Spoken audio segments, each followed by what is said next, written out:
Hello, everybody. Welcome to day 2 of the Sacred Blueprint for Our New Earth interview series. I'm so delighted to see all these souls, beautiful souls, joining from different parts of the globe to hear from the world's leading energetic design experts. My name is Aisha Melodie Hassan, and I am your host for this series. I am an architect, alchemical healer, and the creator of the Sacred Blueprint.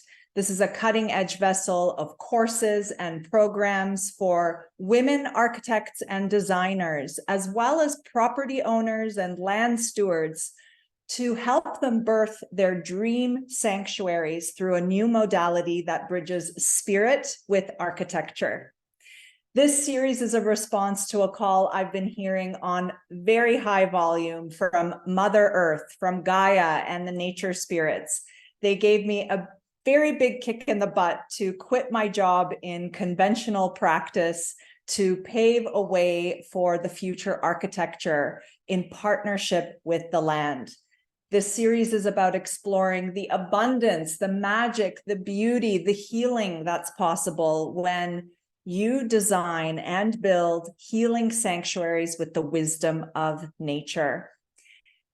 Whether these sanctuaries are your homes or your gardens or communities you may be visioning, or even master plans for the city, the question is, how can we partner with nature's energies in a practical and conscious way, and in a way that brings ease and flow and joy to project planning and helps you to attract and magnetize ideal clients, amazing money, and build spaces and places that nourish humanity for the next 7 generations to come.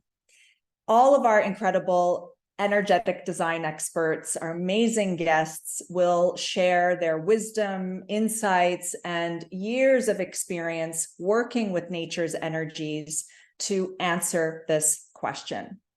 Now, before I introduce our next guest, I want to thank our amazing sponsor, Geometric Models, for aligning with the impulse of the Sacred Blueprint and sponsoring our event again. It's such an honor to collaborate with this superb research group who is dedicated to the investigation of Mother Nature's sacred geometries. If you're interested in sacred geometry, modeling, and design, then please don't forget to check out their website at geometricmodels.org. So, a few logistics. We will have the bonus Q&A session open up at the end of today's talk. Yesterday we had a longer talk with Asa. We will be holding the vessel to wrap up this interview in an hour and have about 10 minutes of bonus Q&A time at the end, so you can ask questions to our amazing guest. The chat is open. Feel free to share your ahas, your takeaways, what excites you, what inspires you, and tell us where you're from. What do you do? Are you an architect? Are you a land steward? Interior designer, landscape architect? We would love to hear. And maybe you're none of those and curious about energy and the spirit of the land and want to learn more. I also sent you a personal video, and in that video, I asked a very specific question. Watch this video. It's my welcome video, and answer the specific question.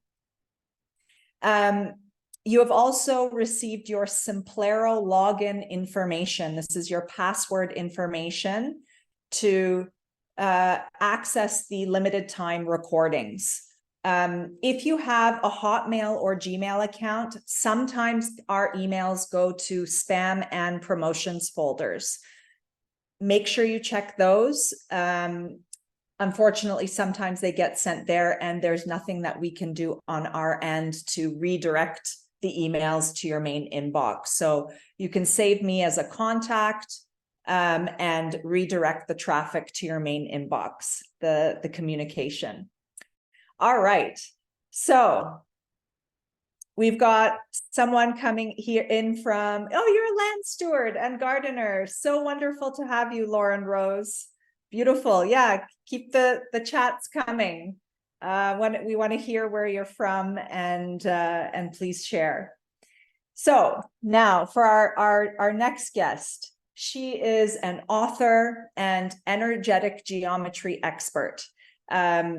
She is the co-founder of Energetic Geometry, and her life's passion revolves around revealing the secrets of master builders. She has studied churches, temples, sacred sites, standing stones, and more. And she is now leading people on tours to these sacred sites. She teaches other designers and property owners who are interested in learning more about the energetics, the unique energetics of their property. She helps her clients to create energetic spaces that bring vitality and healing and abundance to their lives. I'm so honored to have Karen Crowley Suzani in our space. Welcome, Karen. Yay!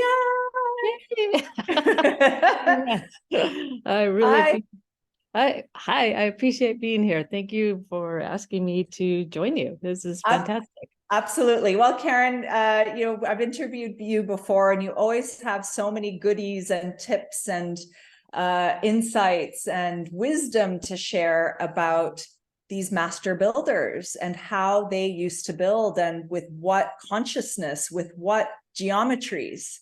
And we'd love to hear first, for audience members who don't know you, how did you get into being a master in energetic geometry and researching all these architectural spaces that were built by these master builders? Okay, well, as with any love story, or because I've been listening to people's love stories, this guy asked people, well, how did you first meet? And everybody has a story. So of course, when you find your life's passion, there's always a story. So my story began with my house. I was a mother with a newborn and a 1.5-year-old, and my husband was a pilot, and we decided we were going to change where we lived. So we were going to move from California to Colorado. And he always wanted to live in Boulder. It was a vision of his. So he goes and starts looking for houses. And I stayed at home because I'm a little tied up with the kids. And he found the perfect home for what he thought us. It was a new house. It had a big backyard. It was on a quiet cul-de-sac. So it was protected, it was quiet, our kids could grow there, and life was good. So we traveled to this house, we pull up, and I look in the backyard and went, oh no, there was these big electrical lines in our backyard. So I said, okay, I'm going to have to do something about that. And then a few days later, I learned that not only those were in our backyard, 2 houses down were even bigger power lines running, 90 degrees. Yeah. And then just 1 block away was a huge power station. I recently went back there just a couple of weeks ago, and I was like, my goodness, this is a bigger thing than I thought, because in my mind it was smaller, but it's huge. So at that time, I didn't really know. I just knew that something was wrong. This was not going to be a good place to raise children. And later I learned that with electricity, it not only contaminates the earth, because electricity goes through the it travels by the easiest places it can get into, which are water veins, subterranean water veins, and faults. So it travels through those. It also travels in the air. It contaminates the air.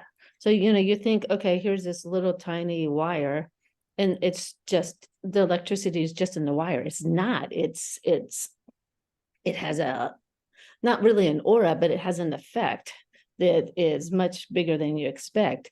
So I don't know who, probably many of you all, because you're probably very sensitive.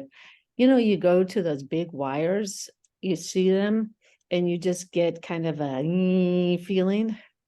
Yeah. It's Yeah. Yeah. That's spread throughout the air. And so that was part of, that was a huge problem with my house, was the energy was very jittery, stressful. My husband at the time, he would have more emotional outbursts. So it was directly because of where we were living. So I tried feng shui, hey, I'm going to do feng shui. We're going to move my furniture and all that kind of stuff. And I learned about that. Didn't do anything. Yeah. And then I tried, okay, I'm going to try space clearing, maybe, some space clearing and instinctive feng shui. I was going to study with this lady called Denise Lin. I became a practitioner. Didn't do anything. I heard at that point, there's some things called earth energies, which, okay, earth energies, maybe that's a problem. So then I started researching that and took some copper rods and put them in my yard and tried to mitigate that. Didn't work. It wasn't enough. Trial and error, right? Yeah. Trial and error.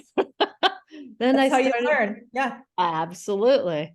And then I learned about working with the devas and the nature spirits of the land, and that was more effective. But the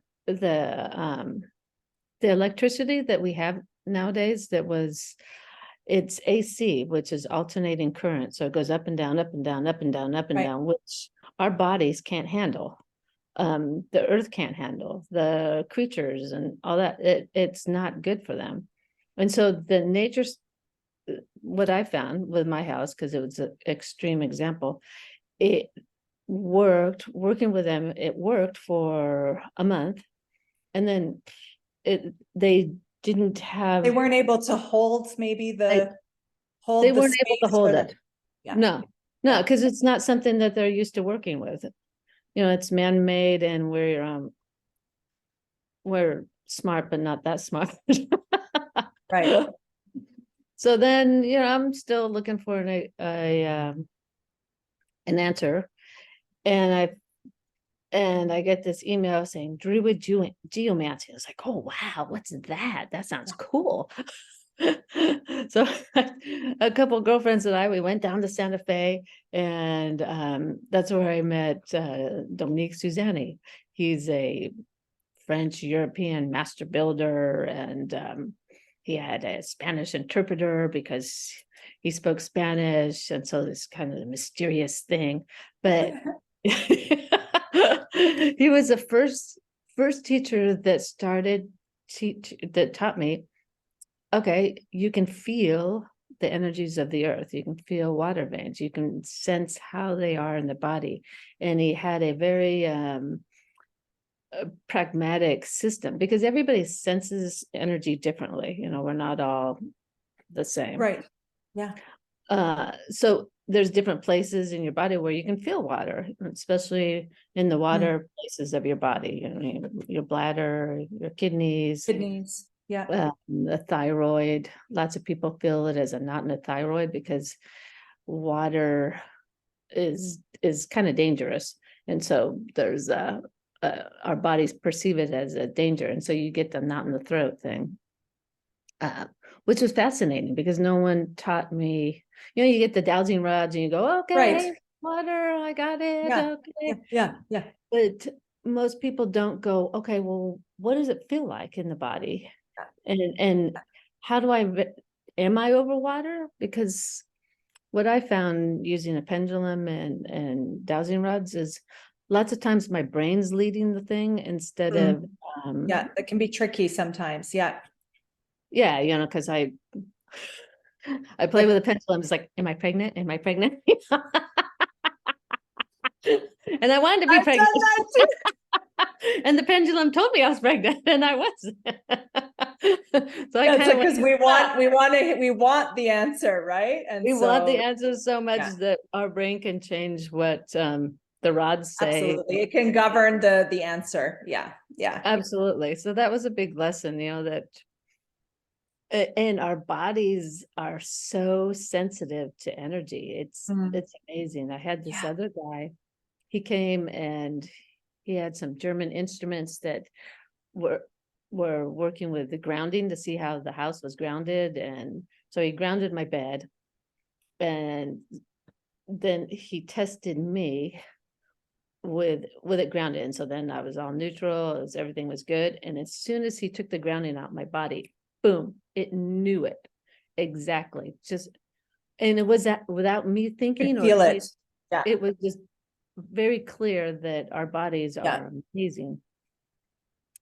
So besides teaching us how to feel energy and work with the earth energies, and also how to harmonize, Dominique talked about solar geometry, which is how the foundation of building sacred sites since time immemorial, because it works with the patterns of the sun. You got the solstices, solstice sunrises, solstice sunsets. And anyway, it sets up a pattern connected to the sun, and it's connected to the earth. And when you put that around the house, you can harmonize a house, and you can work with the electricity, you can work with the Hartmann nets, and they disappear, which is fantastic. I mean, it was like, oh my God. And I took it home, and it really helped my house. Wow. So from that class, I said, hey, you want to study in Boulder? I need to learn what you have to teach. Yeah. And that's what led you in that direction of studying the master builders and co-founding energetic geometry with Dominique, right? Absolutely. Yeah. Yeah. Yeah. Amazing.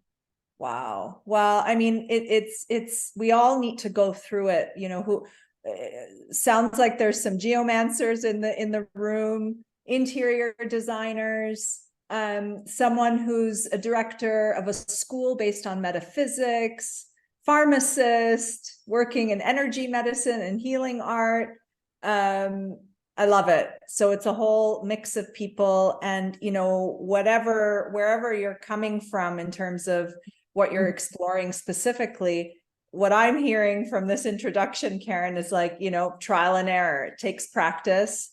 Absolutely. And that, not all remedies work necessarily. But what I'm also hearing is that actually maybe even the frequency or the energetics of that particular feng shui modality, or this or that or this, wasn't maybe necessarily that they wouldn't work for others, but that your path was to find the sacred solar geometry and this very precise modality.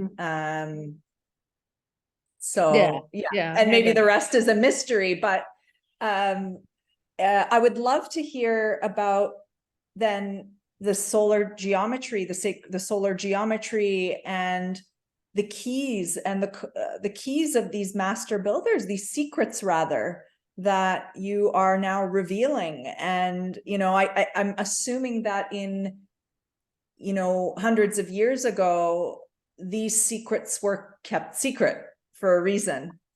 But are we ready now, Karen, as architects and designers? Can you pass on those wisdom and knowledge to us? Okay, I'll do my best. And yeah, short I'm time. not saying you have to do it all in 1 hour. I'm sure it takes extensive study and but to at least us to dip our toes into this pool of wisdom and to really understand, okay, well, why should we implement this? What's the benefit? How is it going to help our clients? How is it going to help us to design in a way that is stress-free and create beautiful spaces that heal our body and soul? Oh, that's a fantastic question. Yeah, just brought it all together in one Wow. whopping question for you. Yeah. Yes, okay. Um, okay, so if we want to go back to geometry, well, okay. Solar geometry has to do with the sun. So if we think about ancient people and how they lived, of course they tracked the sun's patterns and what it did. And for some of you who know what solstices are, it's the solstice, the sun stands still. So the sun travels north, it stops, it reverses direction, and then goes south, stops, reverses direction. So it goes pattern like that. And this pattern changes in different latitudes. So let's pretend that I'm the shaman. I'm at a point on the land and I'm watching the solstice sunrises and sunsets. And so I'll see, okay, here's the summer solstice sunrise. It's coming from this angle. I can put a stick where I am, so I remember where I am. And then I sight with another guy exactly when the sun rises, when it's halfway above the thing. This is the angle of the summer solstice sunrise. And then on the summer solstice sunset, I can do the same thing. I can sight it and I can find a very precise angle. And then we can do the same thing with the winter solstice sunrise and sunset. And so you realize at that point that there's going to be like a rectangle that forms. If you look at it from above the ground and you look at these 4 points that you did, when you take the pattern of the sun and you place it on the ground, because the earth has a pattern too. It has, some of you are familiar with something called a solar net or a natural net. Dr. Peyre, he was a French guy. He discovered it, I think in the 30s or the 40s or the 50s. He rediscovered this grid that comes from the center of the earth, and it runs north, south, east, west, and it's naturally forming, and you can feel it on the surface of the earth. So the shamans of the old days, I'm sure people can see it now, so they could of course see it then, and we can feel it. You can feel the net, so you can feel where it is. And if you place the your summer solstice point on that net, you're going to form a particular rectangle. And this rectangle in the equator is thinner, and then as you go more and more north or more and more south, it becomes square-like until you get to Moscow, where it's a perfect square, and then it becomes more elongated. Yeah, the Arctic. Correct. And so it's the pattern of the sun. It also connects to other celestial beings and bodies, and it's also connected to the earth. And this is the basement of all sacred geometry, something that's connected to the sun, to the earth, to life all around. And so there's a really good example of this in Brittany, where I live. It's called the Crucano quadrilateral, and it's a square that shows a rectangle that shows the pattern of the sun of the place. And each of the corners is connected to one of the solstice sunrises or sunsets. And that was built 5,000, 6,000 years ago. It was, so it's a pattern that's been around for a long time. And all cultures use it. The Egyptians did, the Greeks, the Romans, the Mayans, the Chinese, all cultures recognize that there's this pattern of the earth that was there. And so when you work with it, you realize that it, it can be it's a mandala as well, and you have the elements of the 5 elements. You can find the measurements of the 5 elements, so you can work with the energy of the earth, air, water, fire, and ether, which is fantastic, because when you build with those, you can give a specific quality of energy to a house, to a temple, to a church, whatever place you're building, you can do that. So that's one. It's fascinating, because for me, I was an art history major, and you learn about, okay, the cathedrals of Europe. I was this California girl, and they're huge, and you have flying buttresses and arcs, Stained glass and blah blah, stained glass, and it's like, okay, well, that's cool. And I went and visited some, when I was in my 20s, but when you realize that there's some geometry behind it, and then also earth energies that power the thing, because all sacred sites have water. The first sacred thing that people recognized was water. People go to healing wells and yeah, make pilgrimages to healing sites, healing waters. Yeah, healing waters, yeah. And most temples, they had their temple, but also there was a healing well where people would go cleanse. And of course, healing waters have different healing qualities. Some of them are good for eyes, some of them are good for your kidneys, some of them are good for all that kind of good stuff. So the waters would be the people who would build the temples would use these waters, because you need something to power the temple besides just geometry. And it comes from the earth, and it comes from the water, and the good quality of the water is needed. And when you have a crossing or of 1 or 2 or 3 waters, specific angles too, right? Yeah, yeah. and there's more power, and you get a different. If some people can see them, we teach people how to feel them, but they're vortexes of energy that come up from these crossings of waters. And so like all churches are either, they open your crown, or they open your heart, or they open your throat. And your aura. Yeah. Yeah, they work with your aura, they help open and align your chakras. They're healing. They work to transform you and heal you.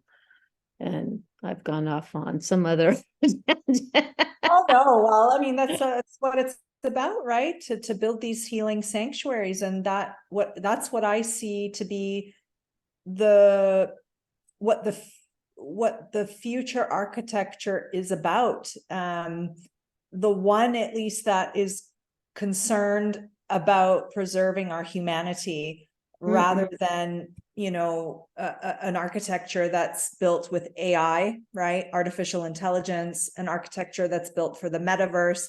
I'm not saying that I have a specific opinion about that, because I've never designed a building for the metaverse. I've never experienced it. I've never worked with a robot or AI to do it. So I'm not in that sense. Yeah. There could be some benefits to that world, or right. So there's no, but I have concerns. I have some concerns. I have concerns that we're moving away from an architecture that had these sacred codes, and that was a reflection of the sacredness of the human being, a reflection of the sacredness of the cosmos, and how deeply connected and in relation we are, using Asa's language from yesterday, to Mother Nature, and that we have a responsibility to be a steward of our vessel, of our temple. And so from what you're sharing is to the intricacies of these geometries and how they reflect the elements and their measurements, and it reflects this pattern of the earth, and no matter where it's located, and that all cultures knew how to work with these energies for a specific reason. And I see and know that we're in this awakening, a great awakening, where we're being, like you, being given the baton, right? Like this knowledge for a reason, and that you're meant to teach this, Karen. You're meant to spread these messages. And Rocio speaks so highly of you. She's one of our circle members, and you and Dominique have taught Rocio a lot. She's an amazing architect in Guatemala, so I'm giving a shout out to Rocio, doing incredible work. And she's working with the solar geometries that Karen and Dominique have trained her in, and working with land energy. So women architects, designers, these are, I mean, really, it's time, if you're hearing the call to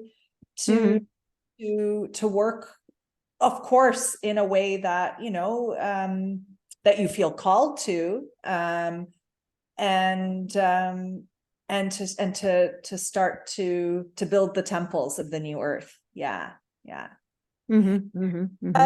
Karen, can you share some examples of, you've worked on a recent project that shows an example of these solar geometry proportions.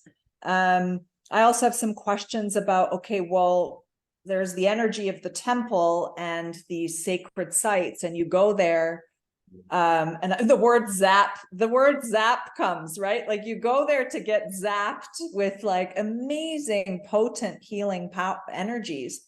But is that the same kind of energy we want to introduce in our homes, in our gardens? Right. Maybe before you share the project, why don't you share that distinction? Because I remember receiving that teaching from you in an interview prior. I think it's important to talk about. Yeah. Okay. So what I was talking about with the waters, there's specific waters and ways to build with when you build a sacred place, because you want power, you want that zap, you want the high frequency and energy. So you want that, because that's part of going to a sacred site. You're there to transform, physically, or you want a healing, basically healing. So you want to either heal your physical body, you want to heal psychologically, you want to heal spiritually, you want to have an initiation. It's a specific function, but you don't want to live there, because a place like that starts burning you out. It's too much energy for you to just consistently work with. And so, part of the problem would be you couldn't sleep. Lots of times we're doing all kinds of experiments in our house with energy. And so we'll put we'll do something high frequency, and my tolerance to be able to sleep in a high frequency place, I'm just surfing the dreams. It's not good. Are you the guinea pig? Well, we're guinea pig ourselves. I'm joking. Yeah. But yeah, it's like, whoa, that's yeah. We got to take that down. I can't handle that one. Right. But it's too much energy, and it's not a place where you restore your energy. It's a place where you go to get you raise your frequency, and so you can access different abilities and all that kind of stuff. But it's not somewhere you're going to sleep and restore your energy.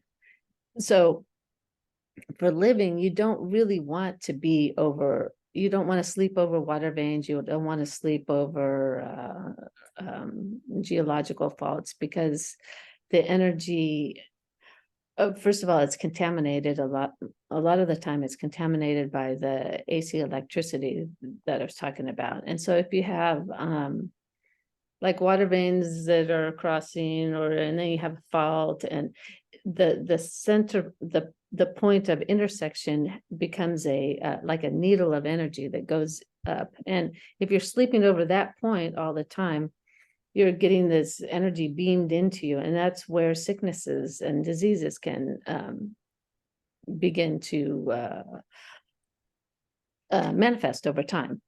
So you try to find more of a neutral place to sleep. It is one of the best places. First. And curiously, people don't like to move their bed.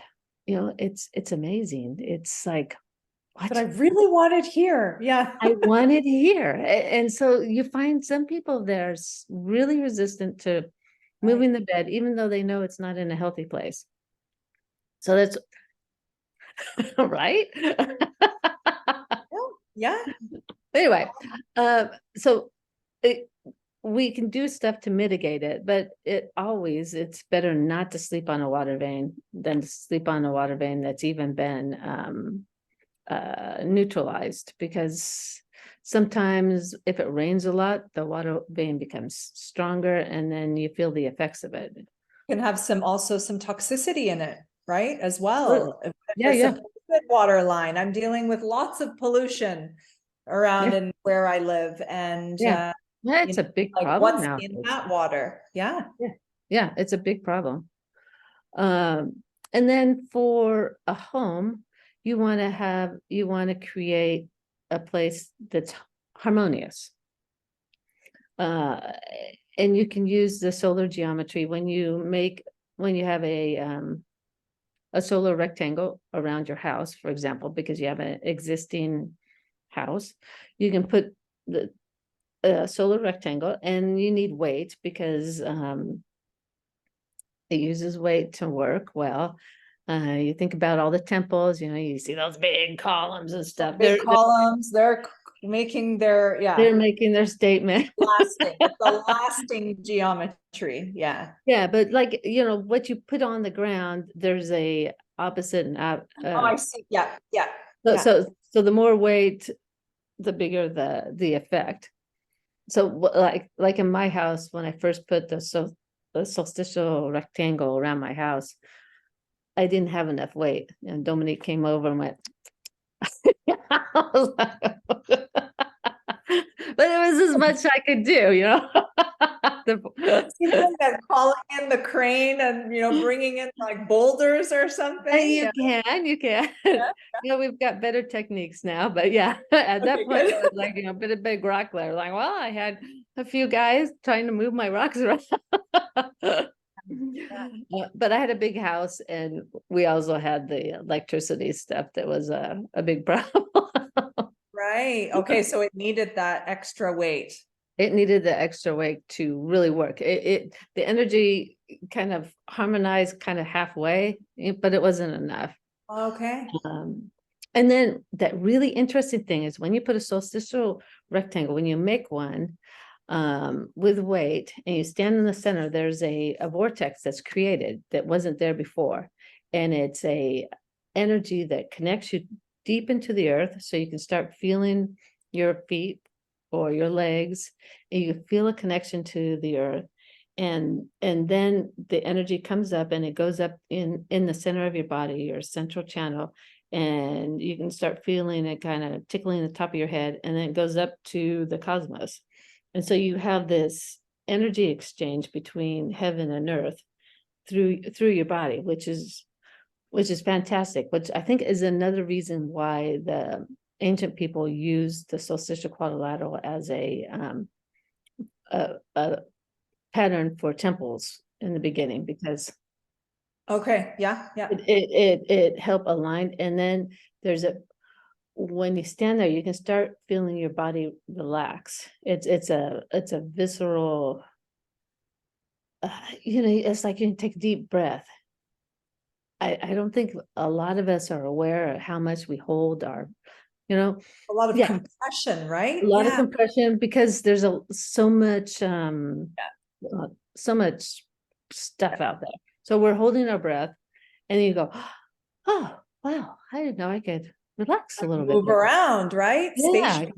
Yeah. Wow. And then if you're then you can also begin to feel that the trees recognize the solstitial rectangle as a living thing, they go, oh, wow, this is alive. And they start connecting their energy to it.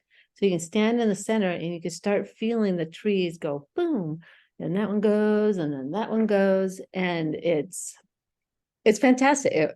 It's really fantastic because you realize that it's not just, oh, I got this thing I'm putting there. It's alive. The creatures recognize it. I'm in harmony with the land and the place around me. And it's just different because for me, the big thing was feeling, like, oh my God, I can feel. And I wasn't very feely person back then. It took me a while to get my confidence. Senses activated and awakened, right? Yeah. Like all Yeah, of us. yeah. I mean, some people are really good and they go, oh, Yeah. I got this. Right. And It's some like immediately. Yeah. yeah. Wow, Karen, that's amazing. I mean, already I can feel the energy as you speak, and it must support you also in bringing vitality to your daily life. I mean, you and Dominique travel a lot as well. I mean, is your home sanctuary also supporting you in well, it sounds like it is, right? Helping you to restore so that you can do all these amazing things you're doing, leading groups and teaching and right? Absolutely. We just started well, Dominique is fantastic. He's like for me, he's like a genius because he takes ideas and then he does designs and he just goes crazy, but not crazy in a good way. Yeah, like creatively crazy. Yeah. Creatively crazy. And so he was standing in a church and the light was shining through a window, and the window, okay, I'm going to show you. So the window had one of these designs. So this is like a triskel. And so the light was shining through that. And he realized that it had an energetic quality. It was There. Yeah. yeah. And so then he goes, oh, I'm going to go home and, make a design. And so he made a design after, I don't know how long it took him to perfect his design. He came up with making these things out of wood, and then he made them out of porcelain. And it was really, really hard to do because the wood would warp, and to have a good woodworker, it's hard to find. Or to find a good person that did porcelain and did it right. And they broke all the time. And so we finally restarted them again. And so they're made out of PLA. It's a bio Plastic of some kind. Okay. yeah, Yeah. that works that's from sugarcane or corn. Oh, nice. But Beautiful. these things are fantastic with traveling because um a lot of the hotels now are just so saturated with Wi-Fi. Wi-Fi and electricity, and now you got the 5G cell towers everywhere. I mean, for us to now to look at where do we want to stay, we're taking a Google map and going, okay, where's the cell towers? Is there one on Horrible top for of that? geomancers, right? Like it's like Where's the best one? yeah. But now we got these, and we put 4 of them in the corners, and the place is harmonized, and we can sleep now. It's not energy, and it's Isn't that it's stunning? So beautiful. Like the just form, how much form can yeah support the emanation of frequencies that ground and heal. It's what have we done? I mean, through these ages, like God, like building disgusting suburbs and horrible hotels. We've lost this sacred art. Yeah. Lost the sacred art. Yeah. Oh, Karen, well, let's show the pictures. Yeah, let's show the pictures exactly of this project that you did with the sacred solar geometry. You did use the solar geometry for the proportions, absolutely. right? Yeah. So Zoe, which one, or Karen, which one do you want Zoe to share show the first? house first. Let's go show the house first. So this was a barn, a stone barn, with our, so this is next to our house. It was a stone barn, and it was 2 stories and basically 2 rooms. And that was it. And so what we did was we couldn't change the foundation of the barn at all.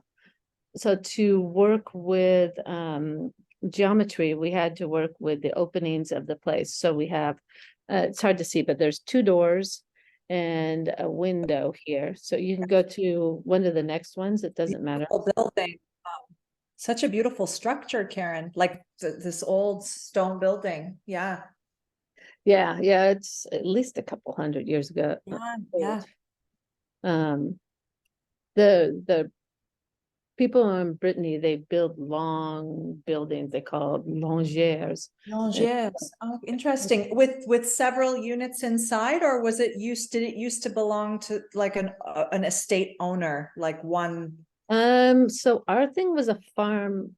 In the beginning, it was a farm, and so they had a house, with a chimney on each end, and then they, built on, and then they built on, and they built on, and they built on, and so it was this long thing.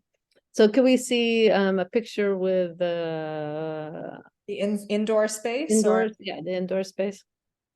So what we did was we worked with the light coming into the house. And so with the light, so here you can see the door, and Yep. this is designed with solar geometry. So the bottom part is it's a thing called a triple enclosure. And a triple enclosure is a thing that they use for building sacred spaces everywhere. You have a specific rectangle, a solar rectangle, and then it's Yep. made smaller 3 times. And of course, the innermost thing is like the Holy of Holies, or the space that has the highest vibration. So that is a solstitial rectangle of our latitude. And then Dominique layered more things on there. So the whole space is another rectangle. And then he did the arc relates to the element ether, which opens the heart. Oh, It's always nice. And then he he layered the golden mean in there, because when you connect the golden mean to the solar mandala, it grounds it. And because if you don't have if you don't have measurements connected to the latitude of the place, the golden mean is the or energy. just like fly off or something Yeah, you fly energetically, like off. it just You yeah. don't have a good connection to the earth. And so this one, interestingly, an architect that Dominique knew designed a house with a golden mean for a couple, because Yeah. that's what they wanted, and he didn't know anything about solar geometry. And the people loved it. The energy was nice. They lived there, but then they started getting more and more. They wouldn't leave the house. They started closing off from their friends. They weren't eating as much. They were just Okay. living in their Reclusive. house. It was the energy wasn't grounded to the earth. It was too much. And so the friends had to do a extraction. So they extracted that couple from their house. The architect called Dominique in, and he did some remediation and Remediation. the house back to the earth with a solar geometry. And then the people could live there, and it was comfortable, and it was Right. So it's yeah. not always that, okay, oh, put golden mean here, golden mean there, and then we do this and we do that, and copy a bunch of mandalas or Merkabas, or I'm just giving some examples. No, not at all. and then expect that it will be a balanced grounding Yeah. house. Wow. This is really amazing information. Yeah. So the light brings in the energy that into the house.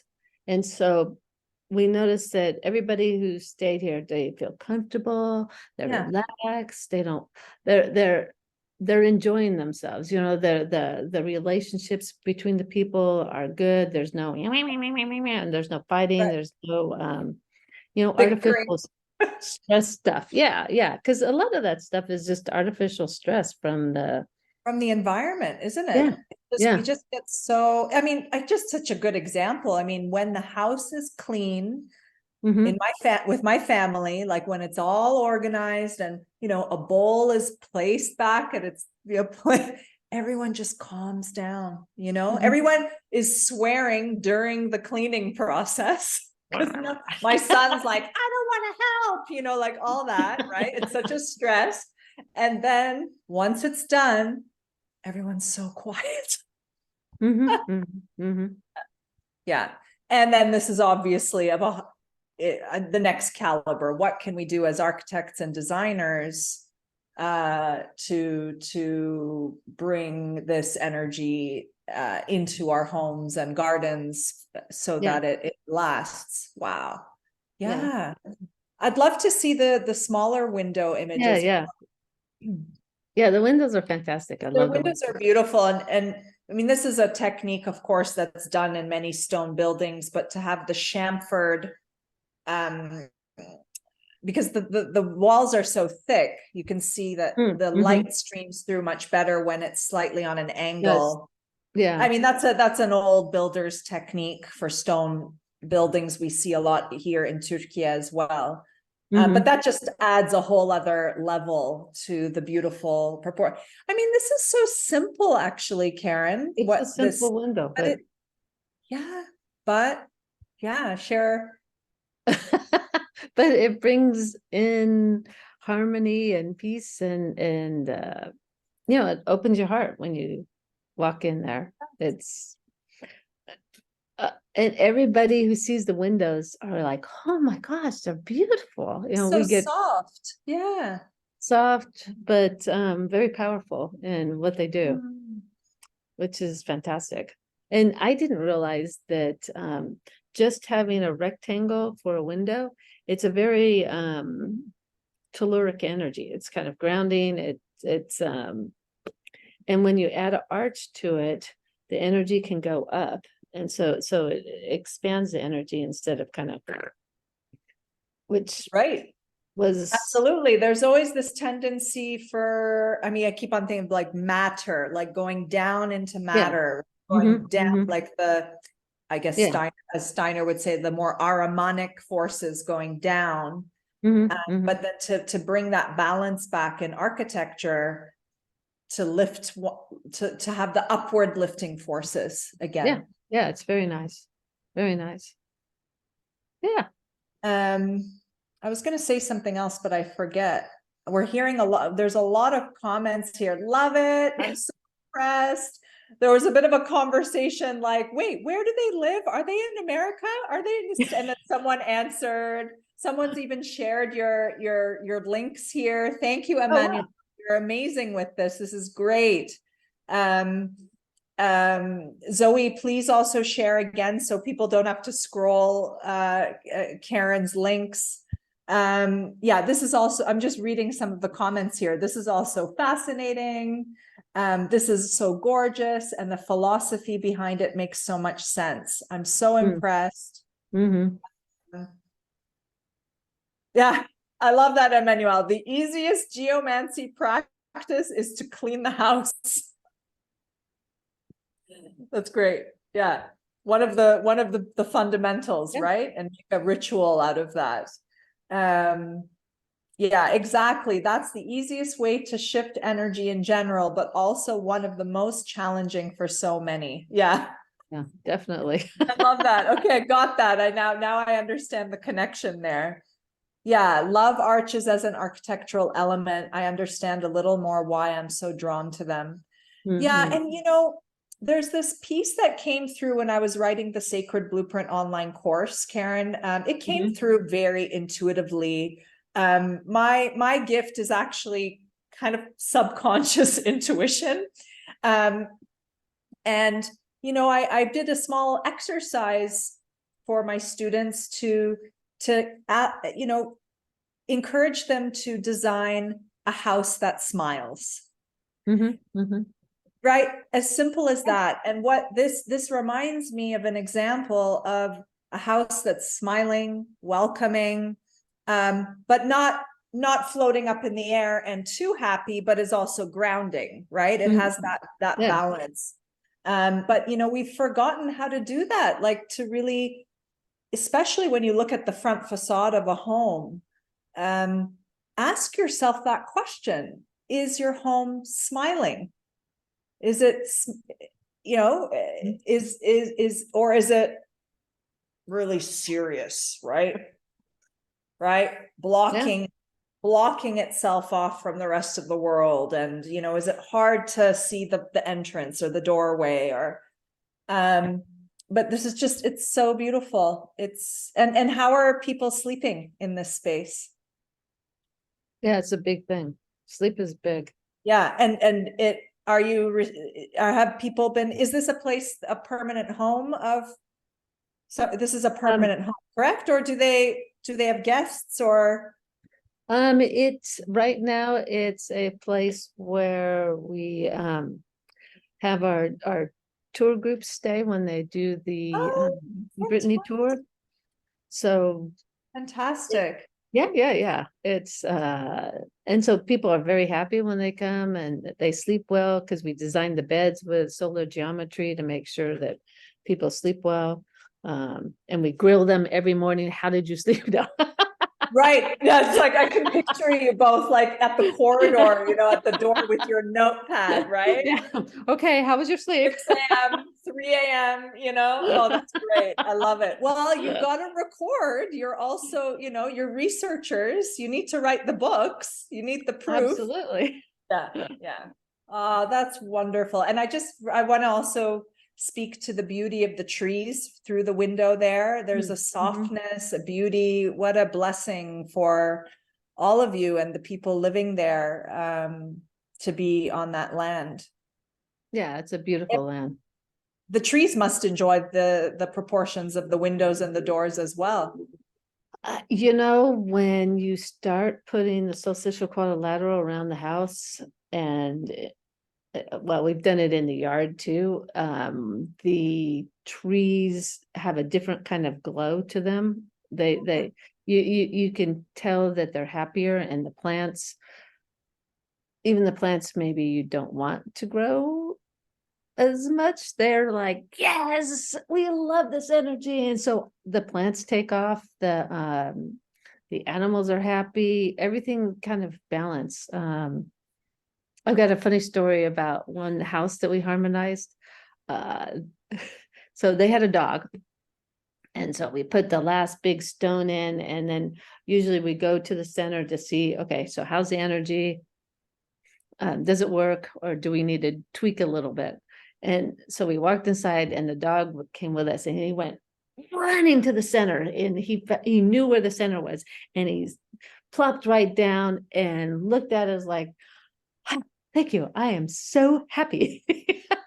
Because dogs are fantastic. They find places, well, all animals do, but dogs, we could see dogs especially, they love places of high vibration, and that's where they recharge their energy.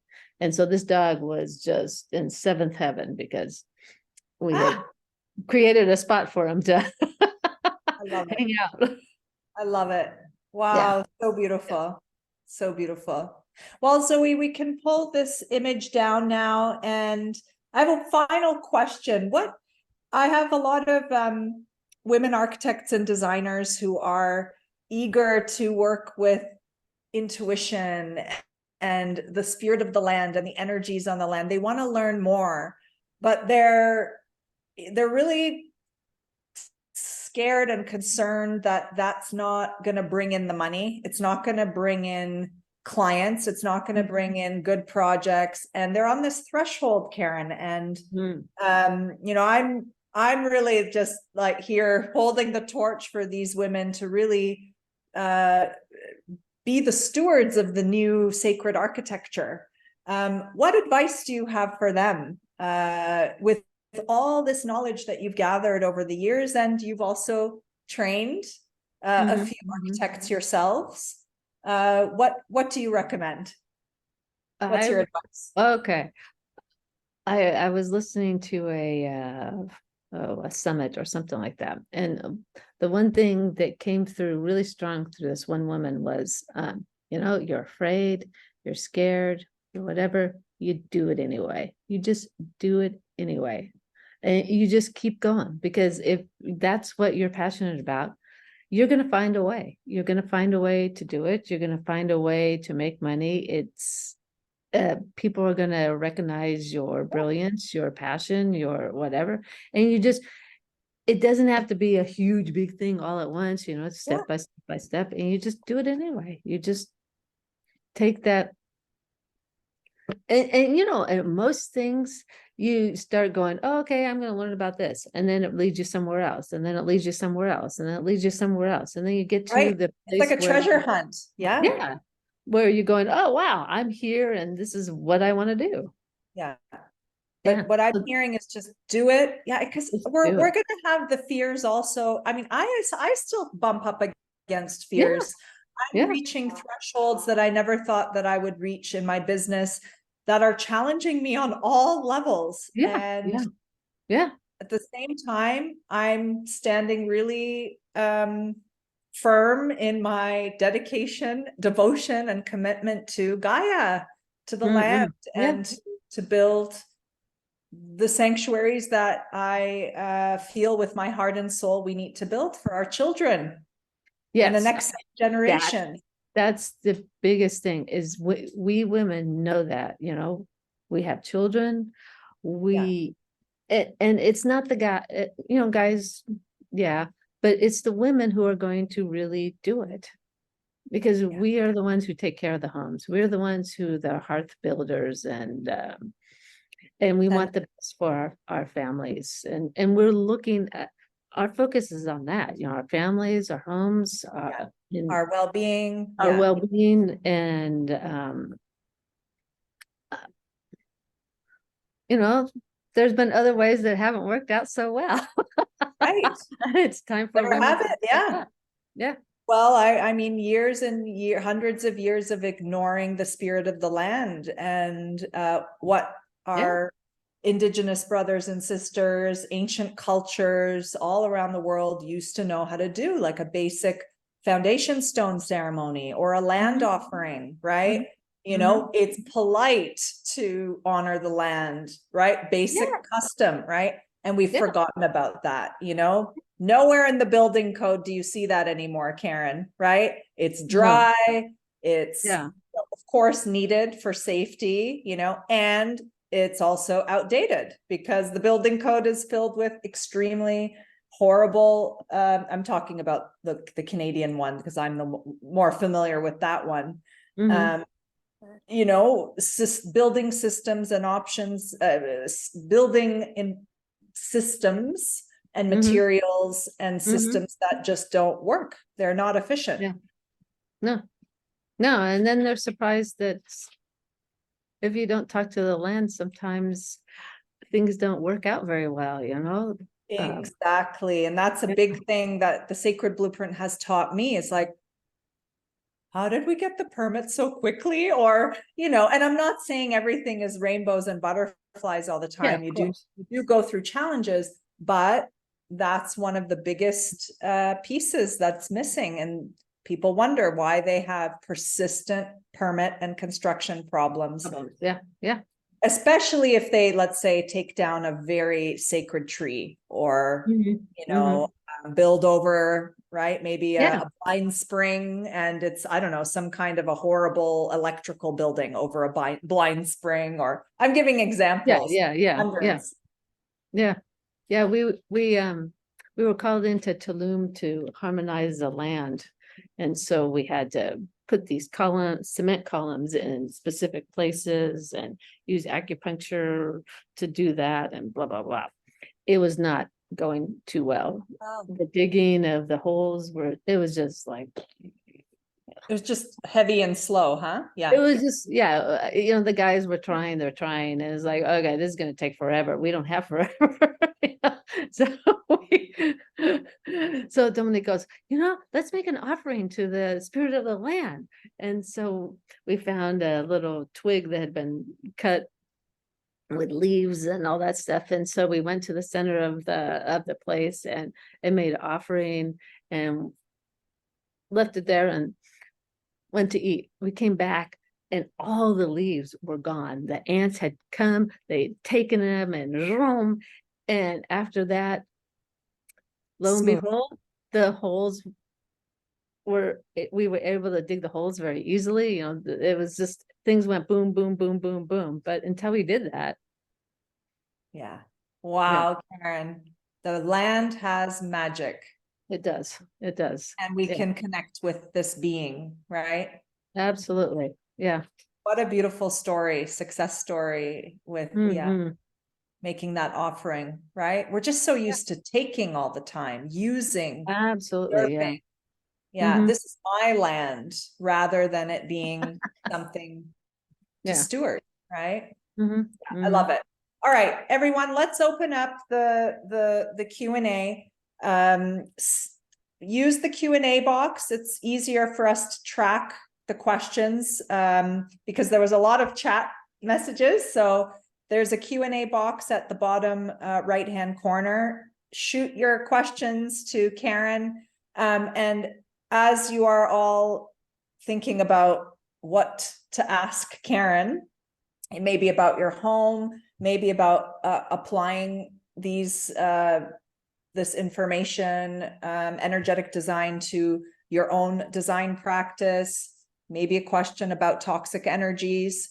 But before that, we answer that question, and Karen, I don't want to forget, what are you up to? How can people get in touch with you? Zoe did share all of your links, but are there any courses or programs that you would like to share with the group before we open up the Q&A? We've got fantastic tours.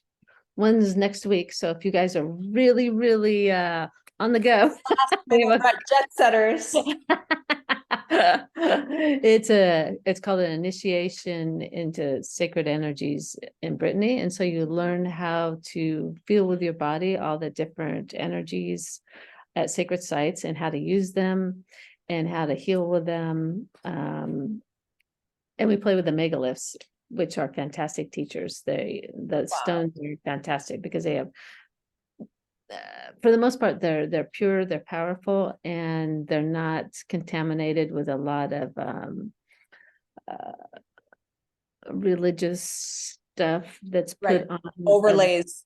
Overlays. Yeah. So it's just pure power.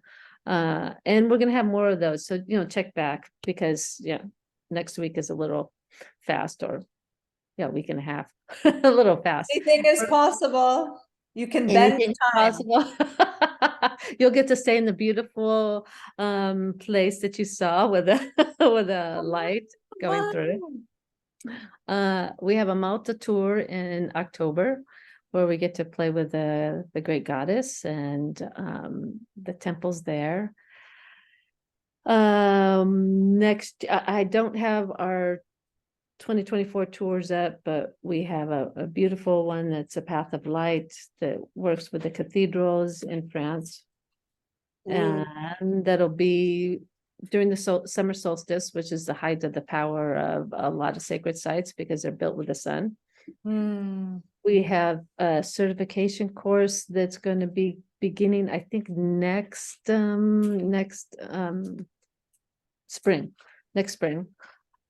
which will teach you from the ground zero on up how to build, how to feel, how to the best part is building the sacred structures, because you get to you get to play with the stones, you get to play with the energies, you get to play with the solar geometry, you get to feel everything, which for me is fantastic because feeling makes you believe, you go, oh.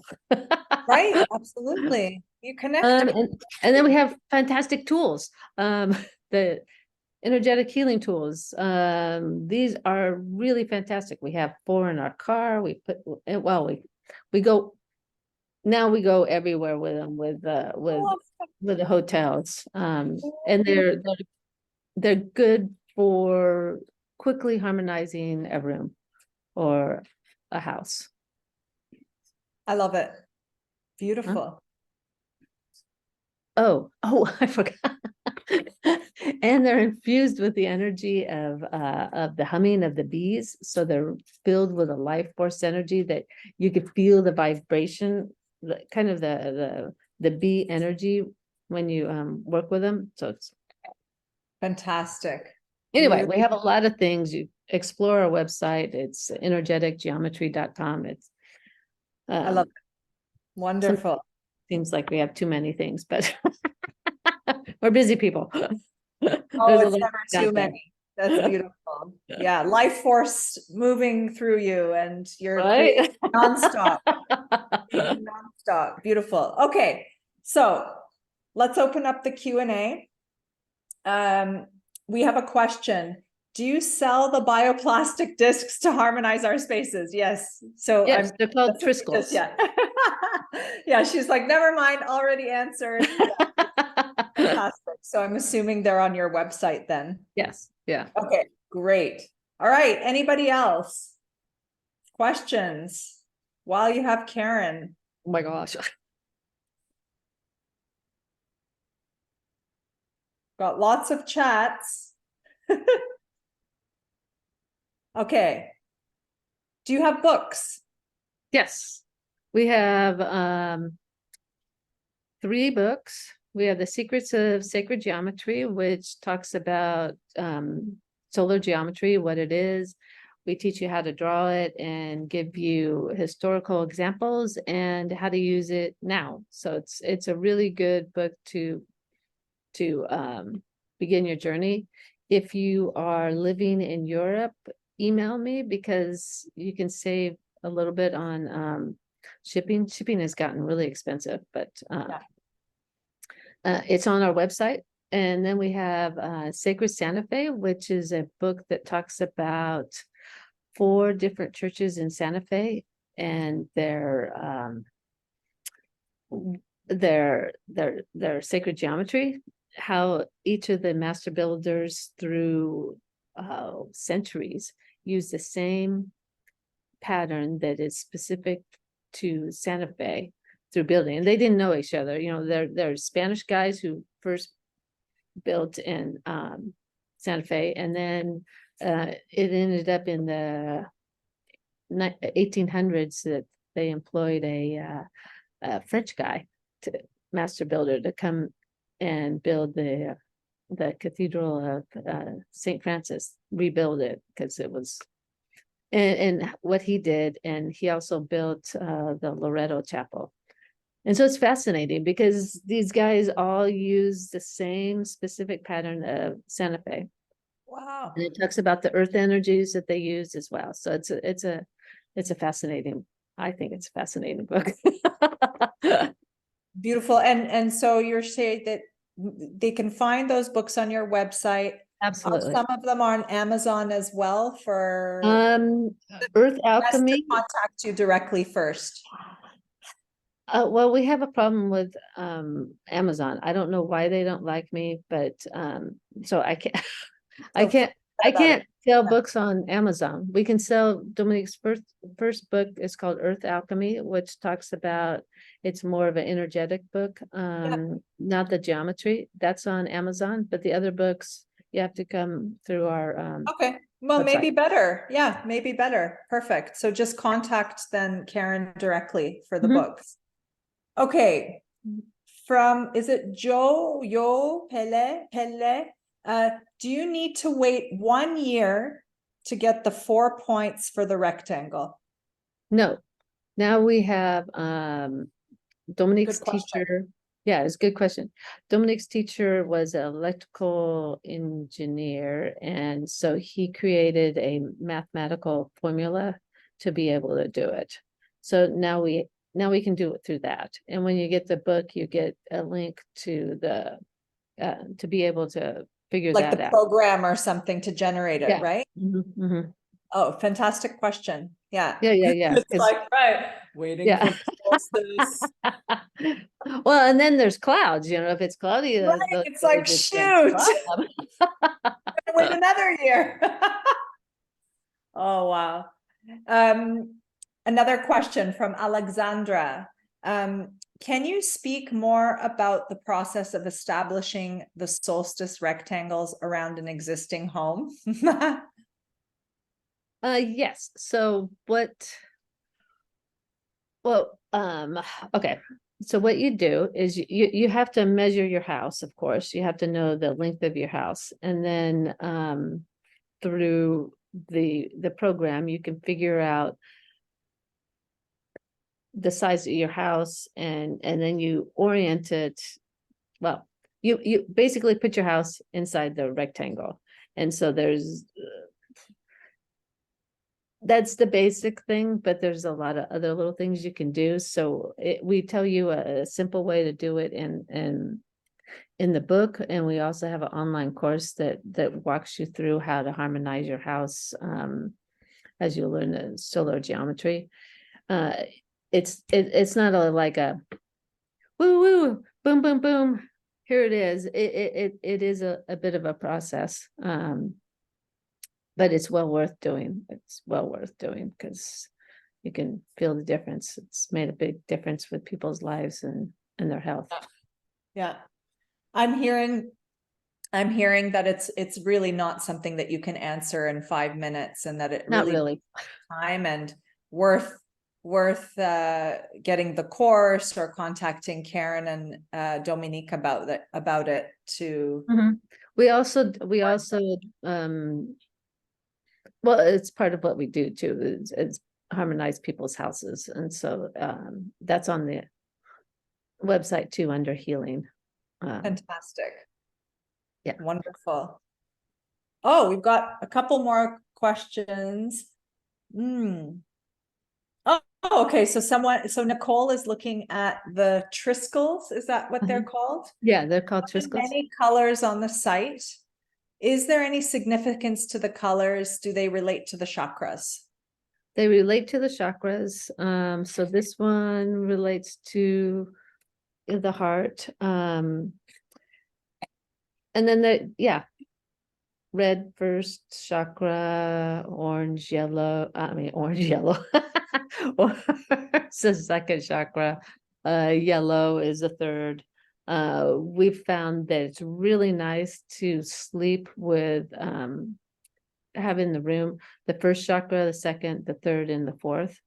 Or if you just want to do three, because sometimes you can do three, 1, 2, and 4, because to sleep well, you need to be grounded.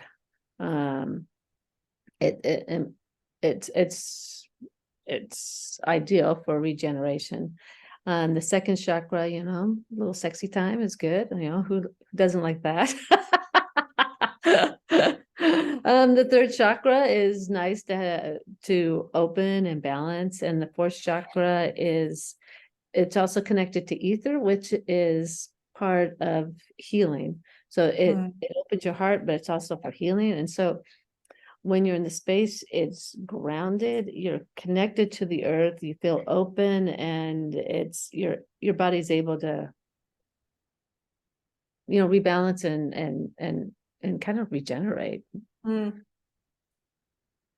love it. So beautiful. And of course, if you want to meditate, get the crown chakra one or right. I love that. Beautiful. Yeah, you can play with them, and you can go like that, and you can well, if you have the blue one, you can go like that, and you can feel the opening of your throat chakra after a while. Kind of you can feel the expansion of the energy, and depending on how sensitive you are or how some people have blocks, and so it takes maybe 5 minutes to Yeah, with the move that sitting. energy. Yeah, yeah. That's really beautiful. Hmm.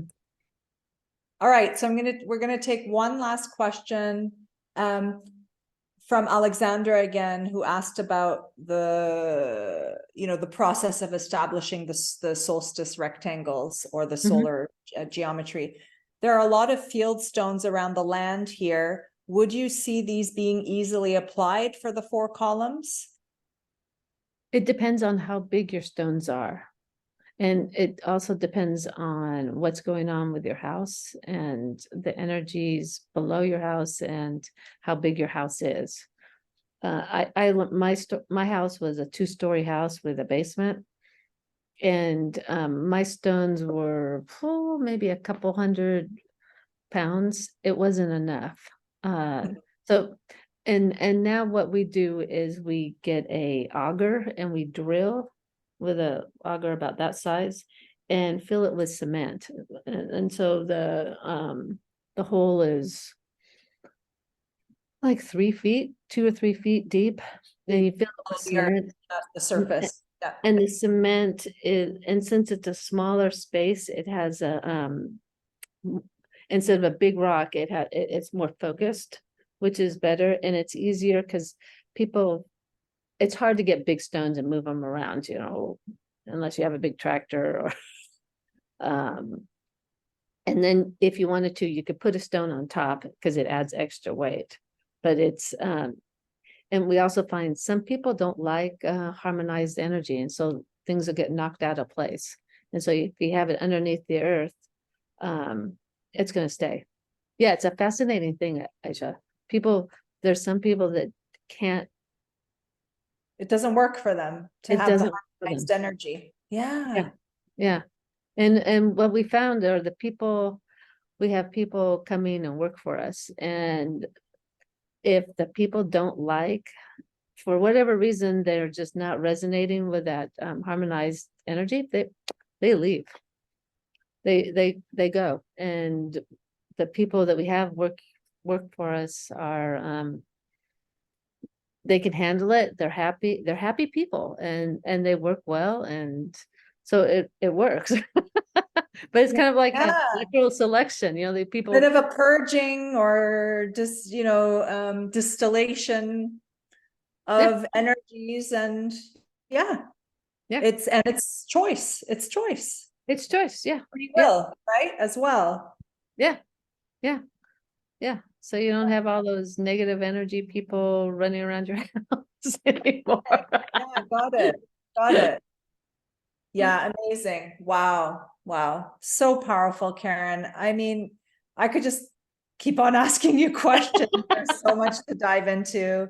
Well, I mean, everyone is so excited about the work you're doing. Someone just ordered Earth Alchemy right now. Oh, cool. This is Lauren Rose. She's in France as well. So she said she's going to get in touch with you. And everyone's just so excited about all the amazing work you're doing. And I very much thank you. Thank you. Yeah, for joining our circle again, Karen. And I wish you and Dominique amazing set of tours. Next week you're back in France, and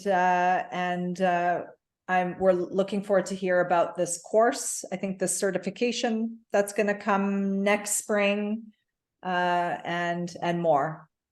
Absolutely. Well, it's been a big joy. Thank you very much for inviting me. It's my honor. Yeah. Women will save the world. Well, our mother hearts, right? Our mother right? hearts. And being able to really connect with our feminine intuition. Absolutely. Not that the men don't have that. Yeah. But it's our time, speaking as an architect, our feminine intuition has been repressed for way too long in conventional practice, sitting in front of the computer for hours and hours, dressing all proper, screw that shit. Let's save the planet and start communicating with the nature spirits and build the temples that this earth needs desperately. Absolutely. To evolve. Done. Yeah. Yay. All right. Okay. Okay, everybody, tomorrow, same time, join us live, 4 p.m. Istanbul, 9 a.m. Eastern. We have Rachel Lorraine. She is a mystic. She works with tarot. She's an interior designer. She's also a feng shui practitioner. I believe also a house whisperer, house healer.